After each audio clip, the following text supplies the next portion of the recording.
Hi, David. Welcome to Net Zero Compare, and thank you for joining us today. Thank you, Carol. It's great to be here, and I look forward to a great conversation. The same here. My pleasure. You've had a remarkable role in shaping green building and sustainability, from helping launch the US Green Building Council and contributing to what became LEED, which is Leadership in Energy and Environmental Design, to founding the World Green Building Council and now advancing regenerative thinking for Regen 360. So I would like to explore today is both evolution in thinking and what it makes practically for companies navigating decarbonization, resilience, and long-term systems change. Because there is a lot of to unpack, so let's jump in. You helped shape the modern green building movement, and now your focus is regeneration. So, for listeners who may hear these terms used interchangeably, how do you distinguish sustainability from regeneration, and why does this distinction matter now, particularly at the time when so many companies are rethinking what long term value creation should look like? Sure. For sustainability, we think about sustain what you have, replace what you take, and maybe that gets you to a net zero. So it's sustaining its current level. But in so many systems on Earth, we need to go deeper than just net zero and sustaining because we've already caused damage and harm in ecosystems. So we need to go deeper into the positive. We need to restore the aquifers. We need to get the oceans to stop warming. We need to stop the melting of the glaciers. And so we have to go deeper into repair. And that's regeneration. It's deeper and the next level from sustainability. Sustainability is not enough anymore on Earth. Thank you for that. And that gives us a useful foundation. And also before going into the role in building some of these institutions, I should state this topic is one I followed with particular interest. As I mentioned to you before we started recording, partly because of my earlier work. Early in my career, I worked with JLL as a property manager and also with Deloitte in real estate advisory and valuation. I remember when BREEAM and LEED were just being introduced in Poland, and at the same time, it felt like a meaningful shift. We had property viewings, workshops, and a lot of discussion around what those standards could mean in practice. So I'd love to go back to the beginning and hear how you were thinking about these issues when much of this was first taking shape. Yeah, it's great that no matter where you are in most of the world, we've seen green building impact us in our work and in the buildings we ran or the homes we live in. In the very beginning, when I started was 1991, and the first effort was at a group called ASTM, the American Society of Testing Materials, and that's the US's standard setting body for materials like aggregate and concrete and buildings and many other things. The ASTM sits on the ISO tag for the International Standards Organization. But I started there in 91 with the standard for what is a definition of green building in the US. So the very beginning is just what is this and how do you define it and what are the categories? And that work started in 1991, and then we founded the US Green Building Council in 1993, and we took the idea of that standard from ASTM over to US Green Building Council, which is a separate nonprofit organization that I founded. And I presented a white paper on the need for a US standard. And I had learned from BREEAM in the UK. That was the first in the world in around 1991. There was a second one in Canada at the University of British Columbia that didn't end up working, but I learned from that too. when we founded the U.S. Green Building Council as a coalition of the U.S. building industry, and now it's much bigger, but I presented a white paper that we need a rating system, not just a standard, but a green building rating system for the U.S. And years later, that became LEED, LEED, as you suggested. But it's a point system. It has 100 points. It has 4 categories. LEED certified is the lowest. And the L it stands for leadership, and it was meant to be the top 25% of the buildings could be at the certified level. The bottom 75% wouldn't qualify. So we want to pull them up in performance. And then there's silver, gold, and platinum, and now net zero at the higher levels. And in the categories, and they're pretty similar in the rating systems around the world, and there are many of them with different countries. Canada licensed LEED, but Australia has Green Star that they license to New Zealand and South Africa. There's 3-star in China and Green Mark in Singapore and CASB in Japan and others. But the categories are similar. It's energy efficient. It's not green if it's energy hog. And it also has clean energy generation like solar, photovoltaics, or wind. It could be hydroelectric. It's water efficient in the water use for fixtures and dishwashers and things like that. It could even capture water with rainwater or gray water. It's healthy, so we get into daylighting with lots of glazing, but good glazing so it doesn't let in the heat or out or the glare. The off-gassing of the product materials, they don't have all the adhesives and toxic stuff like biocides and fungicides that make us sick and avoid sick building syndrome. We get into the waste, the recycling, and even the materials have recycled content in them, whether it's a carpet or a ceiling tile. We get into transportation. Is it efficient in terms of location so you don't have to drive everywhere? Can you walk out that front door and buy something or go to a metro?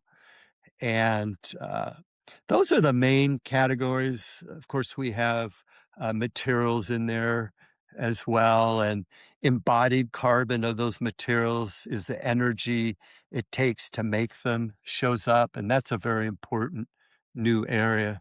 So, we get into the landscaping and the plant material, the water, hardscaping as well. And you put it all together and that defines a green building. You set performance standards in each of the areas, and below that, it's not green, and above it are the different thresholds. So it gets very specific instead of, yeah, my building's green, but you have no criteria. Exactly. It's interesting hearing that because I remember in Central Europe, those certifications were initially often viewed almost as premium differentiation tools before becoming much more mainstream expectations. I'm also curious whether you expected that kind of trajectory early on, and that actually leads nicely into broader question about how those frameworks have evolved over time, because there has been criticism, as you know, that certification can sometimes become a box checking exercise. So how do we move from certifications and reporting frameworks toward actual environmental and economic outcomes rather than treating ratings as the endpoint? Those are good points, Carol. The trajectory went crazy from conceptual to changing marketplaces to building a global movement, much bigger than anyone ever dreamed by many magnitudes. The number of green buildings in the world is like 20, 30 billion square feet, maybe 8 billion square meters. And then if you put money per square meter on that, it's 1 to 2 to $3 trillion. That's a lot of money. That's a big marketplace. That's not fringe. And then these systems have credits, and you have to prove with documentation that you meet the credit. Almost all of them require third-party verification, which is important versus just a personal claim. Yeah, I met it, I did it, versus, well, prove it. And so that's really important, is that third-party credibility. But some firms, because having a LEED or a BREEAM certified building, a Green Star in Australia, can impact the rents on the building. And as you said, it originally was a premium, but it signifies greater value, which could have a higher rent to it. And you need to make sure it's accurate, that the air quality is better, that the energy bill is lower that the tenant pays. And so it's important over time to integrate in the utility bills, the water bills, and there are different types of certifications. And some of them might award the credit from energy modeling, but when you move, that's in design and construction. But when you move into the operational stage, you have to get into actual utility numbers and verification, which is important. And here, beyond just LEED in the US, we used to have a phenomenal program called Energy Star buildings, and it would compare your building to other similar asset classes. Does your hospital consume more per square meter than the one, across the city? And those comparisons, apples to apples, are very important as well.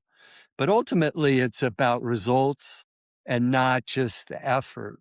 We need the results. It's more energy efficient. You generate more renewable power. You use less water, generate less waste. And those figures are shown in the collection of waste and materials in the utility bill. So that's way more comprehensive than what I remembered when I was still working in real estate back in the days, like 15 years ago. It's very good to hear that. Now I would like to talk Yeah. about building a global movement, because you founded the World Green Building Council, which now spans dozens of countries. So if you could tell us, what did creating a global coalition teach you about scaling climate solutions across very different markets, policy environments, and levels of economic development? Yeah, I founded the USGBC and had two co-founders in 1993. And then around 98, a green building consultant from Japan was calling me from 96 to 98, said he wanted a green building council in Japan. And I went over in 98 to give a keynote in Tokyo through reverse translation. And I was much younger, and I got this idea that, well, we have Japan now joining the US. This is going to go global. And I announced the formation on the stage of the World Green Building Council, just in my head and excitement. And then I came back home thinking about, okay, how do I do it? And initially, Gap Foundation, the clothing brand, gave me some money to host initial meeting in San Francisco. And I invited 10 countries of leaders in engineering or architecture, construction, and they came. It was amazing. And that was in 98. And Japan, of course, came as a second one, but Canada, Mexico, someone from Russia came. London sent someone who's involved with BREEAM, that first rating system, and other countries. And we sat around the table for 2 days talking about, how do we make this global? How do they go back home and form a green building council? What is a green building council? What are the guidelines? And we require that it be a nonprofit, not an individual owns it for their own personal gain. I founded both of these, made them nonprofits. I funded them, but I gave them away. And it's hard as a founder. but when they're nonprofits, you don't own it. You don't have stock, which at times was frustrating because I would fund them and I'd have a board of directors telling me what to do, and I'm the one funding it, and I don't have the upside gain of stock. And in my earlier years, that created some frustration. Like, I don't like this role. I'm the entrepreneur, but I don't own it. But it is the right model. It isn't the right model for personal gain. Uh, Although I did quite fine as a founder of these with keynote speeches and books and consultancy. So you make money in other ways, but it shouldn't be influenced or controlled by one person. And so you open it up, and it should be for the public good, which is the nonprofit status with a board. And in our case, with broad representation around the table to define green building, it impacts 13 sectors of the industry. And we wanted that representation and their voice, their metrics. You were at JLL and Deloitte. We wanted the brokers there who were leasing space, selling buildings, doing real estate analysis. We wanted the banks who were lending the money, doing the underwriting. We wanted the contractors who were building it and even subcontractors who would install it. We needed scientists who were inventing things and universities, schools who were teaching, tenants who were there, on and on, the utilities who had the gas or electricity or water, and the professional society. So you keep going, but each person could contribute like an orchestra, and everyone had a different instrument. And together you could have the symphony of a green building. But it was hard. We had big corporations who were there to make tons of money and shareholder return. We had nonprofits who were there to make sure those corporations limited their harm to the ecosystems. And so there's tension at the table too. And debates, do you have government there?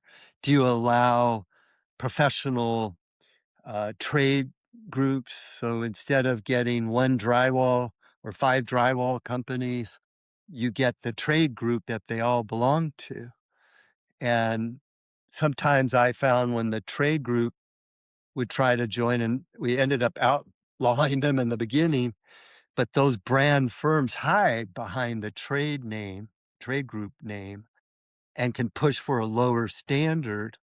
But if they're sitting at the table with their private company name and brand exposure, they can't argue for lower because it looks like they're not a leader. And so we got into these things. We had the Tobacco Institute join, and we kicked them out in the beginning because I didn't want smoking in a green building, and they did. And it was a battle. Uh, but ultimately, we let in the trade groups. Ultimately, even smoking ended up in buildings like a casino, but with negative pressure, ventilation in defined areas where the smokers can all go with this great negative pressure so the smoke doesn't get out and they can all kill each other and hurt each other's lungs. But we got sued once by a big chemical industry group, and I even as a founder got sued, and that's success when they start suing you. Exactly. Also, I really liked your metaphor of the orchestra. It was a very nice way to put it. Yeah, I thank think you. that I think that the global systems perspective connects well to your current work because regeneration really requires a broader lens than traditional sustainability. And also, before I will ask you the next question, I just want to make sure that my pronunciation is correct. Is it Regen 360 or Regen 360? How do you say Three it? 360. Oh, okay, 360. Perfect. So at Regen 360, you describe regeneration almost as an operating system. That's what I've read. So, what does that mean in practical terms for companies? How does a business move from sustainability commitments into something more regenerative in how it operates and, let's say, creates value? Yes, so I went much broader in this new book coming out in October, much broader than green building. I'm looking at civilization. I'm looking at the economy and underlying calculations for value and wealth. And that became this book, Regen 360, which ended up with an earth code in 15 areas that's much broader, but it's looking at nature, it's looking at people more, it's looking at relationships, it's looking at transparency and not hiding. And transparency is coming up more and more in disclosure and in green building and life cycle assessment, in environmental product declarations. But we still hide from each other in terms of communication. It wanted to look at why we don't all treat Earth as home versus just what is ours that we put our name on, our house, our product, our company, our service. But there's 8 billion of us here, 8.1 billion. What about them? We consider them other outside the company's door, outside of our customer or shareholder. How do we all not be other?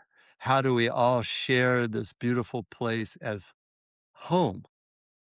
And when it's your home, you don't throw the trash in the living room floor. You don't throw the pollution in the kitchen. You At least don't you're not supposed to. Yeah, if your kid's room is messy the way I grew up, my dad would wake me up in the middle of the night and say, "Clean up your room," you know? Take out the trash, mow the lawn, get the weeds out of the garden. We all had chores. Well, what's our chores on Earth? Do we all care about the trash, the waste, the air quality, the water usage? My dad used to say, "You're running the shower too long. Get out of there." But we don't look at it that way. We look at maybe our own homes that way. Of course, our teenage kids don't. That's hard. Um, how do you have this greater ownership? Looking at different variables in life, from how do we interact and be present to each other, to a kid? How do we really listen and show them that we understand?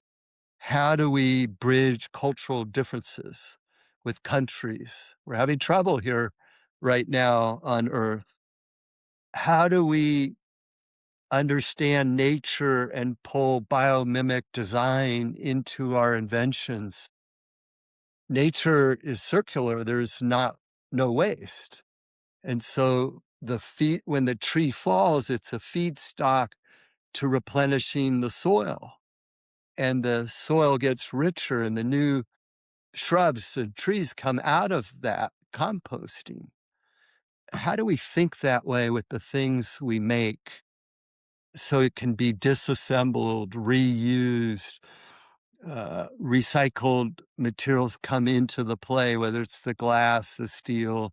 We do this a bit in aluminum and steel in some areas, but we could do more. And even looking at net worth as a definition, so important to us. And then we have self-worth, where ego comes in. But I invent a new term called soul worth. What's your soul worth? Do you care? Are you of service? Do you contribute broader than self? How would you calculate that? And that's something I always considered important, that you contribute, that your life contributes. And not just money, not just products, not just inventions, but inventions that make Earth better, accelerate what I call hope in capital letters, HOPE, accelerating hope, health on planet Earth. So does that building you make, the service, the book, the kid you raise, accelerate health of the people or health of the planet? And if it does, that should get financial reward. And the billionaires of the future lessen our ecological footprint and our carrying capacity on Earth. And that's real wealth. So it's got a re-engineering of the economy to value at the bullseye life. And then the ring one is life sustaining, fresh air, fresh water, shelter, safety, soil, not dirt. I really like the way how you approach the problem. You're not looking just at the building itself, but what it is made from, and also how it interacts with its environment. I think this is the proper way to approach it. And if we bring that thinking specifically into buildings and infrastructure, that opens up another major area because buildings and materials remain a major emissions challenge. So, where do you see currently the biggest opportunities or perhaps biggest blind spots in decarbonizing the built environment, whether in embodied carbon procurement, design, or systems thinking? Yeah, green buildings done phenomenal as we talked, but still the slope of CO2 is steep. It's not, the slope is not coming down. We're just holding the steep slope. We're at 422 particles per million now. The scientists of the world say 350 was the maximum threshold. So we're well over it. We have the Paris Agreement looking to hold us to 1.5 degrees centigrade. We're headed towards 3 right now. We're just not getting there. And so, as good as we're doing, it's not enough. Almost every country is behind their goals. A few are doing better. Some of them in the Scandinavia countries, they have wind and hydroelectric. But we're a lot of those global meetings are talking, and some of them are giving incentives, but the real numbers aren't pulling through. And we need to look deeper at why. And we need more carrots and sticks. The sticks are building codes, they're laws. And if you don't meet that performance threshold, you break the law, you have a penalty. They have that in New York, local law 97. If that big building consumes more energy than its baseline, they pay a tax. And so it gets their attention. We have carrots, which could be investment tax credits. And we had one in New York. If it was green building, you'd get tax credits. We had that for solar, and it really helped. We used to have it for EVs, and you could get a $7,500 tax credit, which that's a lot of money. In the state of Nevada, they said if you met LEED Silver, you could get money off for 10 years your real estate tax bill. And that got the attention of City Center, like a $20 billion project with major hotels. And so we need these everywhere, pulling the minimums up with law and penalties, and then on the top to pull the minimum higher with incentives and tax credits so that if you go deeper green, you make more money. And that's the shift we need. We need more education about this, and starting with elementary school and pulling through where every kid has a project, even if they're 5 years old. How do they do more recycling at home? How do they put timers in the shower to do 3-minute showers, not 10 minutes? How do you capture water, get rid of the grass with the sprinklers? and plant local plants that need less water. Kids can do that. There's the bigger field is embodied carbon.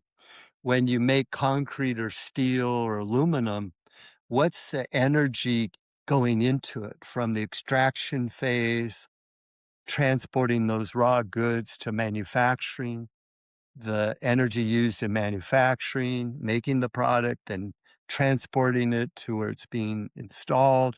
Operational energy is a separate category, but that energy going into making it, embodied carbon or scope 3, is now becoming the biggest source of carbon on Earth. And we're looking at new ways to make concrete and steel. Each is 8% each of global warming, and coming up with new materials, even sequestering CO2 from flue gas stacks and mineralizing it the way coral reefs do it into white coral and putting that as aggregate in the concrete. So you can have sequestered CO2 in a reservoir of concrete the way the oceans do that. Well, that also connects nicely to another area we've been involved in more recently, where materials themselves become part of the climate solution.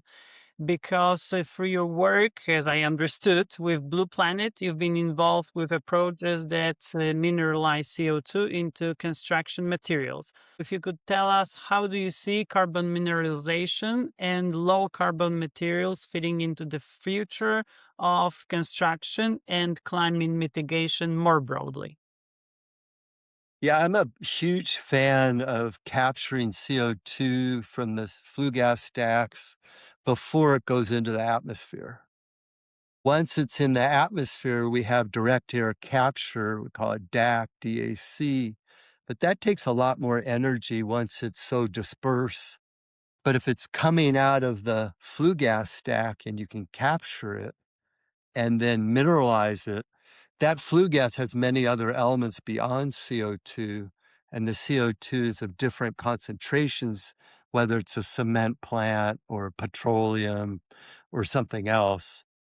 But you can capture it, pull it through a pipe, you can liquefy it and transport it, and you can get that CO2 to react with a calcium oxide to create CaCO3, calcium carbonate, and that's the same as limestone or coral, and that can be hardened and compressed and used as aggregate in concrete. It could also be a filler in the concrete, and it could also just be a big reservoir of white powder if it isn't compressed and used wherever you need calcium carbonate. And we use that in hundreds of building products, drywall, ceiling tiles, carpet. And some of those, like here in Georgia, we have a lot of flooring companies, or a lot of them are there because of the cheap available calcium carbonate, but we could make that there. Those carpet companies could capture their own flue gas. Some of them are like 50,000 tons a year. They could capture it, mineralize it, get the water out, and then put it right back into the carpet or floor tiles they're making. And same for the cement companies, they can do that too, and the drywall companies. So, and then you can make our products a reservoir for CO2 and get them from the positive into the neutral, into the negative. And the oceans have always done this in the lithosphere. So capturing CO2 is not the answer to everything. It needs to be done properly. It's a big And answer, though. It's a big answer, and it needs billions of dollars of funding now, and the governments should jump in. And for all their own purchasing, they should do advanced market commitment purchase agreements for the airports, the sidewalks, the metros. They have massive concrete requirements, the bridges. If they set those and have performance embodied carbon standards and say, if it meets our performance standards, we will buy it. Those manufacturers can take that to the bank to get the scale up they need. And it's just going way too slow. I do agree.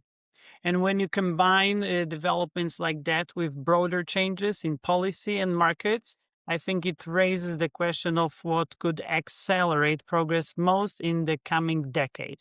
And let's say when you look ahead, what developments, whether in materials, finance, policy, or even digital tools, could most accelerate regenerative and low carbon development? And also, where do you see the strongest signals today? That's a hard question because I want to say all of them. Um, Picking one is difficult. We Today we have a lot of good technologies in the key areas, even concrete, aggregate, steel. We can use hydrogen in steel in the DRI process. There's dozens of concrete and aggregate ideas that can work. None of them have scale. And even in the getting to a net zero steel, all of those require just billions and billions of dollars of capital. And we don't have time for an organic flow of that capital. We don't have 50 years. And so we need it massively now, almost like the world's coming together to solve the COVID problem. We need that kind of urgency, that kind of research money. And the government got in and did massive purchasing that allowed the scaling of the manufacturing. And so we need advanced purchasing combined with green bonds, government financing, low interest financing, tax credits, all to come together in I was going to say, a perfect storm of good, but uh, it's not happening at the scale we need. Out of some of the COP meetings, they had a procurement plan out of the Glasgow one, but it's just not it's not coming through to the firms on the front line. We had the Biden administration with good tax credits and incentives and financing and pricing on carbon. That was starting to work well. Of course, it all got thrown out, but we need more. We need a global, like, going to war crisis on carbon beyond anything we've done. I think COVID, we saw that kind of coming together, but the COP meetings just aren't doing it. The Paris Agreement signings has no backbone to it. And it needs to be driven by capital and purchasing requirements. Those are the two. Even if you support existing technologies, we can go very far towards net zero with what we know. We need some new technologies in the concrete and the steel, but there are good ones now that aren't deployed. And aviation fuels, the EVs, the batteries, all this is really out there, but it needs global financing and procurement. The AI can help a lot. The AI can help make it faster, more efficient. It can help with measurements. It can run iterative modeling at a really incredible level. When you do a building, a huge building, maybe you had 35 different concretes at different compressive strengths, and maybe you were overdoing compressive strengths in areas that didn't need it. And you could have monitoring everywhere on the pours so you don't waste. So they all have to come together. We come together as a world, but somehow the urgency just doesn't happen at the scale we need. So the pace, that's the biggest problem as I can see. And I totally agree with you. 100%. But at the same time, as we know, many companies listing are dealing with much more immediate pressures. You've mentioned also regulations, disclosures, procurement demands. I'd like to make this practical for them as well. As you can imagine, many organizations today are reacting to disclosures, rules, procurement pressures, decarbonizations, mandates. So, if you could tell us what advice would you give companies trying to move beyond compliance and make these efforts strategically valuable rather than purely reactive? You've mentioned tax credits, for instance, and other financial incentives. Yeah, some of the best companies who are the most green, they have the highest price earning ratios on their stock. They have the greatest market cap in their field, and it's not hurting them in terms of business. They have premium pricing. They have more loyal customers and employees. It's the ones who go cheap at the bare minimum that are actually hurting their valuation. It's the visionary firms who go all in that actually end up making the most money and having the higher price earning ratio and market cap, and they get the higher price on the product. It's so interesting. I go to so many meetings on green buildings, and the first question the owners wanna know is, "What's the green premium? How much more does it cost? And then what's the return on investment?" And those are fair financial questions. But let's say it's a building and the building's got 400 different products and materials and systems. And it's always the green one, the solar, the battery, the better windows, the better air quality, the carpet with more recycled content. Maybe it's a carpet tile instead of a broad loom, the fixture that does XYZ more. All of those are under scrutiny. But the marble, the brass, the fancy this wall covering in some wood, those don't get asked what's their premium. Those are sacred. And yet the thing that has life cycle value gets scrutinized even more. It's really about how do you run your budget to have the best life cycle value over time, over a 5, 10, 25, 50-year horizon. Cheapest first cost. What's the cost to a society that doesn't deal with this? It's extraordinary in terms of floods, hurricanes, fires, health issues, starvation, heat killing us. And those externalities are offloaded to the common good while the business tries to minimize its externality that it pulls into its balance sheet. But that world's changing.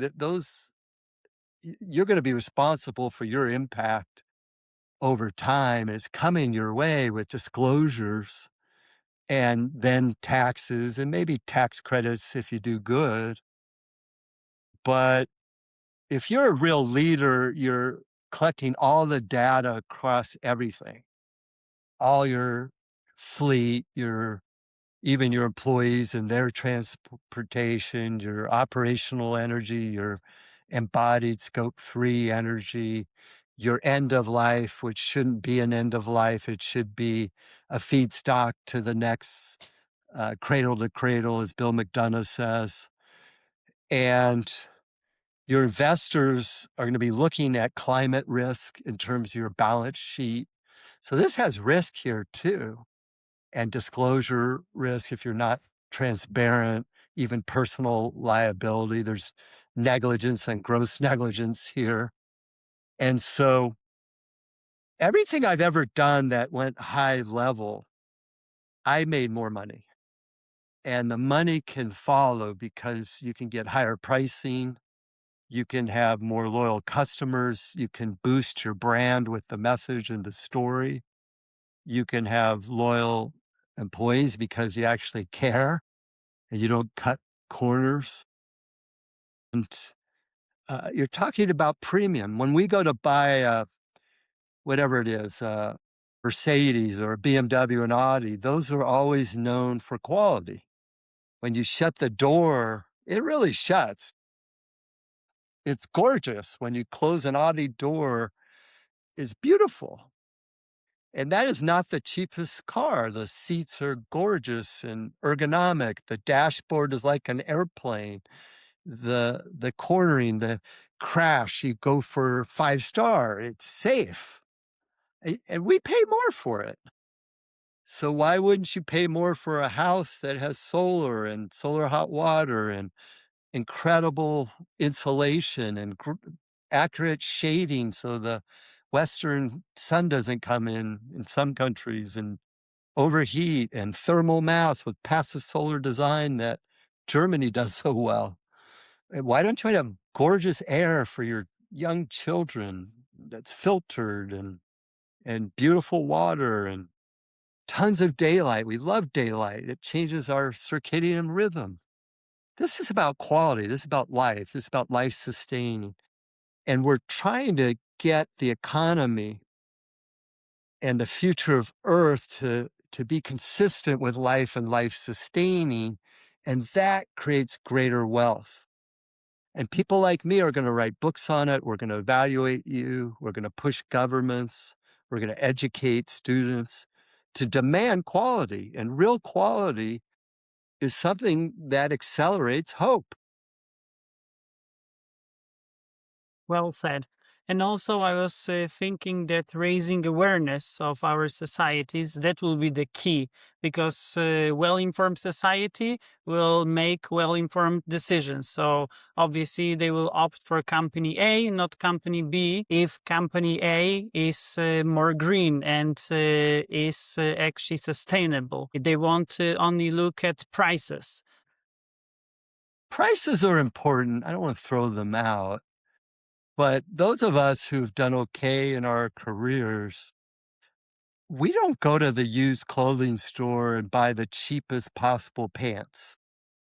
We don't buy the cheapest car, which is something that has 4 wheels and an engine and it might run. Some of us do, but we look for something that's safe, it's comfortable, it's nice. We don't buy the cheapest watch possible. No, this is a Garmin. I buy it because it measures my resting heart rate, my heart rate variability, my sleep, and I can train And off it's of it. real. It's reliable. It goes 30 days, and when I'm in the sun, it recharges, and I can pin my place when I'm hiking. I can pin it every time I catch a fish in the river, and it tells me where I caught the fish. I paid for it. It's not a cheapest watch possible. I want performance. And it tells me when to go easier because my pulse is 5 degrees higher. It hurt my alcohol consumption because every time I drink too many beers, my body runs hot as the liver burns off the alcohol, and my body's stressed, not resting, and my resting heart rate is up 5 beats. I love that beer, but now I'm drinking more non-alcoholic beer so that I can sleep better. And but that's valuable. It's increasing my health. Got it. One thing I really find especially interesting in your work is that alongside strategy and systems, you also bring in the language of hope. You've already mentioned it at least 3 times today, which is not something we often hear discussed in business terms. You often speak about hope and even accelerating hope. So, in a sector often dominated by risk narratives, if you could tell us what role does hope play, not just philosophically, but as something that can actually help drive leadership and systems change. Well, my hope is in capital HOPE, so it stands for health on planet Earth. But I also believe in small lowercase hope as an emotion, as a wish. And I think in society, when you don't have capital hope or lowercase hope, it's a bad condition. You get depressed, you lose health, you lose optimism, you lose creativity, you lose endurance, you lose faith. And without hope of a better future, you don't work on it. I hope in the remaining breaths I have, I can make a difference.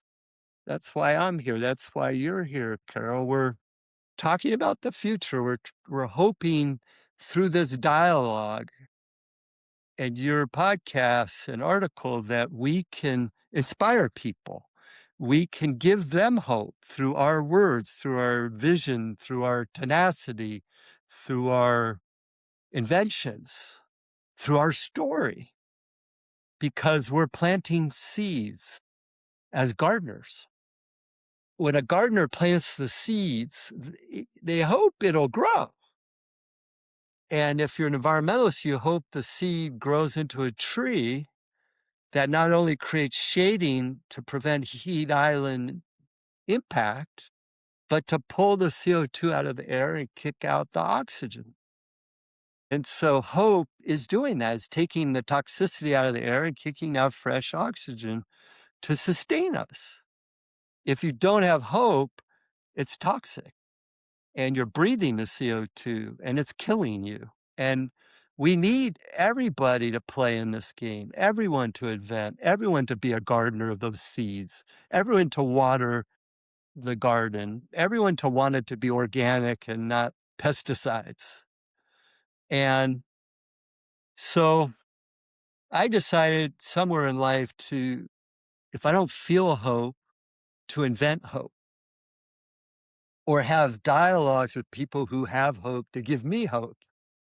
So that light, that sacred light we all have inside, the flame doesn't go out, and that light inside is renewable. Dialogues like this renew my spirit and give me more hope. And that's the key, is to make that light bright and all spectrums shining and renewable. Let's hope that today's conversation will spread the light and the hope as well. And given the span of your career, I'd like to step back for a moment because you've had a vantage point across decades that few people in this field have. Having worked in this field for over 3 decades, if you could tell us, what do you understand now about systems change, institutions, or even transformation that you did not understand when you started? Good question. Well, I got gray hair. I, I aged and hopefully learned with it and became more wise. It's curious, when my father, Ira, gave me all the tools you're seeing today here, and even in this story. He was an early management consultant, got into computers in 1960, so a visionary. He had his own business and taught me that model. And he was a public speaker and a writer of articles, and so he taught me a lot. He would run our dinner tables, my 2 brothers, he'd sit at the end, he was the board chairman, and every meal was a board meeting, and you had to report out your earnings, which could be your report card. Uh, but when I quit real estate development, my first career, I was for 10 years in Washington, D.C., and green building had started. I had started that work at ASTM and got very passionate. I quit the job and came back to California, to Los Angeles, and didn't have a job or a place. And he said, "Son, what are you gonna do now?"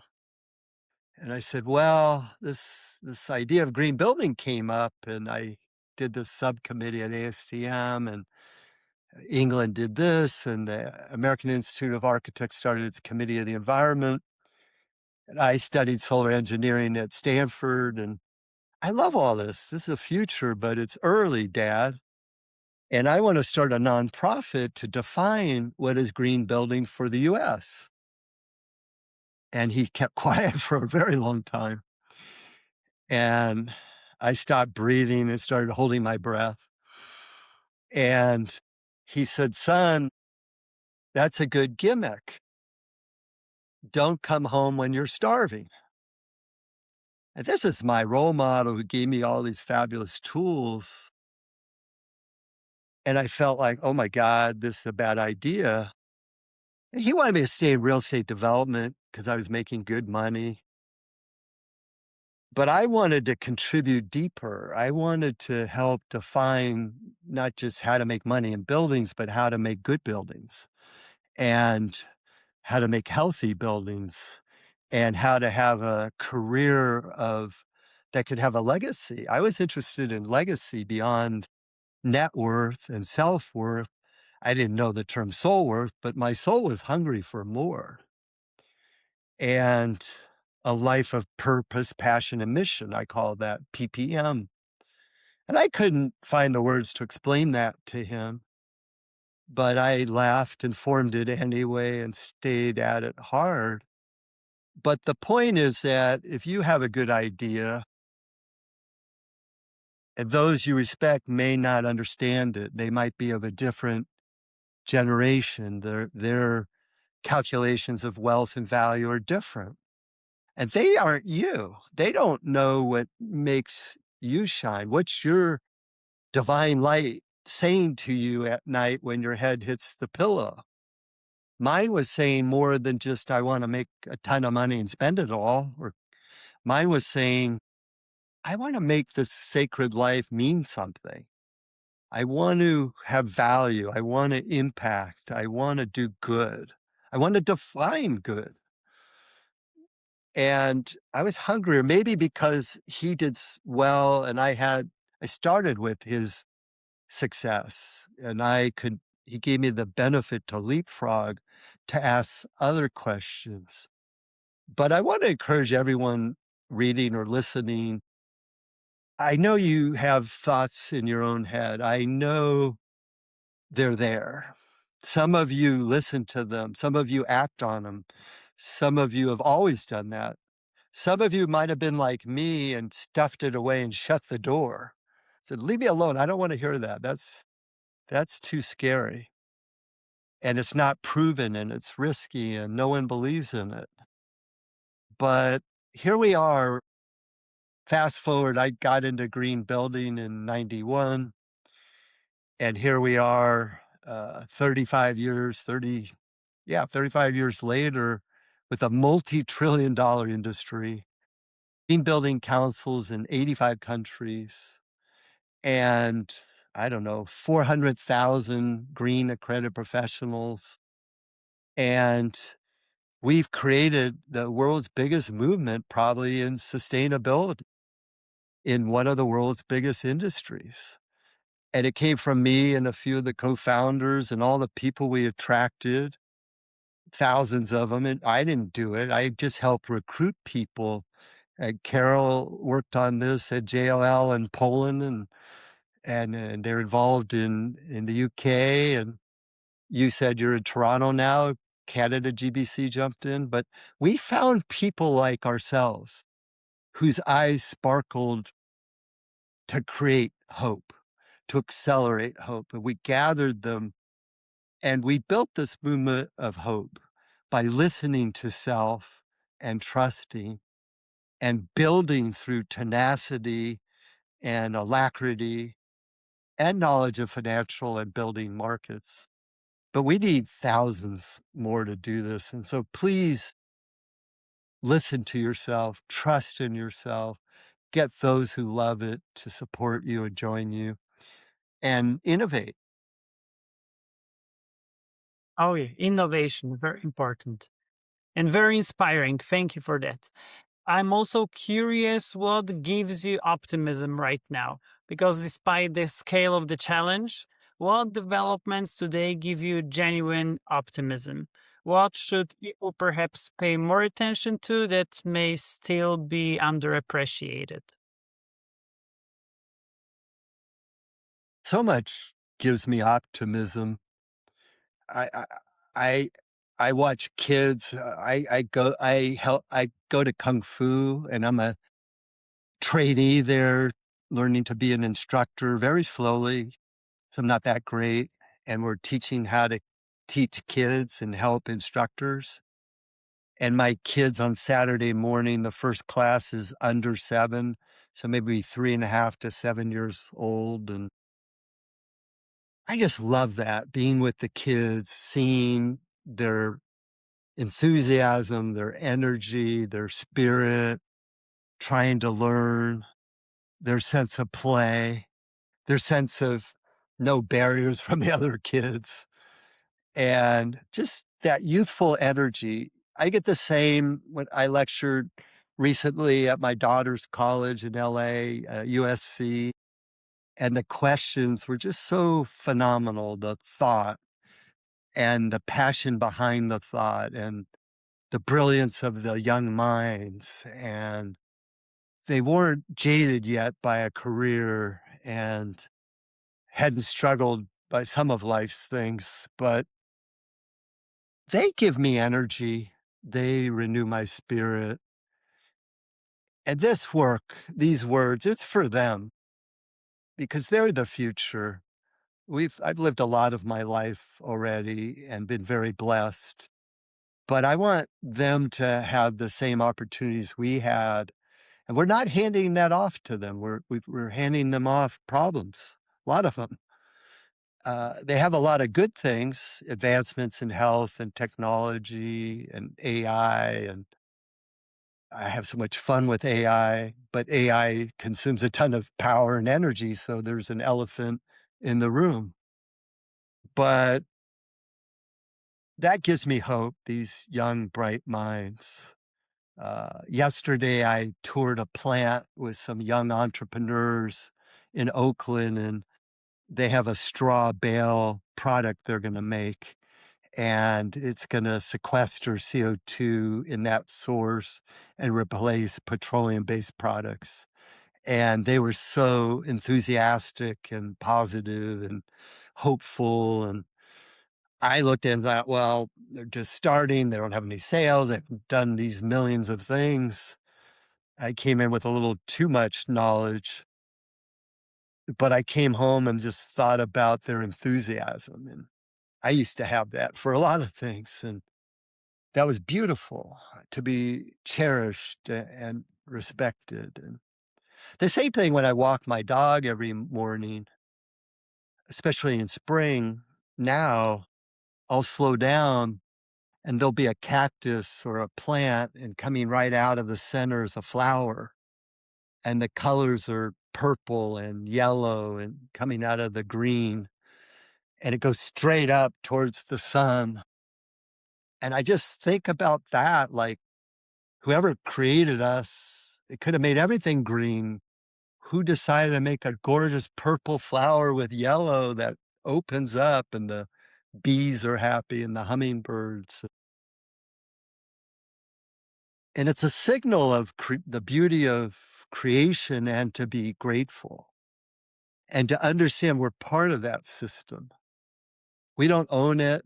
We've been trying to obliterate it and conquer it and make it our supermarket. But if we ever understand we're just part of it, we should be respectful.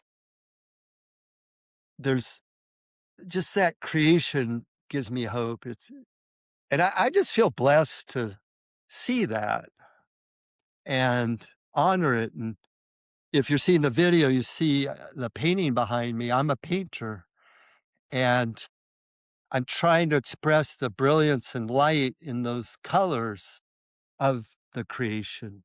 And that's the spark for our soul to wake up, to appreciate, to invent, but to reorient our ship that's going full speed, kicking out pollution at the melting iceberg.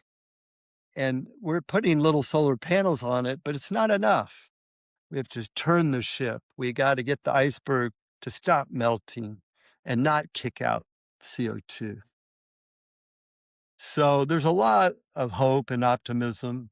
There's some skepticism and things in this world right now that I don't want to read about and I don't understand. Some in my own country. I just wish I could do CPR and get to their soul somehow and filter their brains. Yeah. As I can see, you can find optimism, hope in every tiny thing on this earth. And I think we are very similar with that regard. And before we wrap up, is there anything important in your view that we didn't touch on today you'd like to share with our audience? Thank you so much for this opportunity to have a dialogue. Your questions were spot on, and you can see they're led by your heart and your soul and your hope. So I want to honor you for what you're doing for us and your audience. So thank you. I'm grateful. I want to say that, but I think we covered plenty for now. But if anyone has questions, we're here to help. And if it's all right, you can reach me at regen360.net, REGEN360.net. And I respond to all emails. And we're just here to help inspire and help you plant those seeds and remove that CO2 from the air. We'll add the links to your website in the article and also under the episode, so don't worry about that. David, thank you again for joining me today. This was a very thoughtful and wide ranging conversation, and I really appreciate you sharing both historical perspective and practical insight. And for those watching or listening, we'll link to David's work, including Regen 360, in the show notes and on Net Zero Compare, as I mentioned. Quick note for our audience, we also publish a free weekly newsletter covering key developments in sustainability, policy, software, and climate solutions. So you can learn more and subscribe on our website for free, and encourage everyone to subscribe.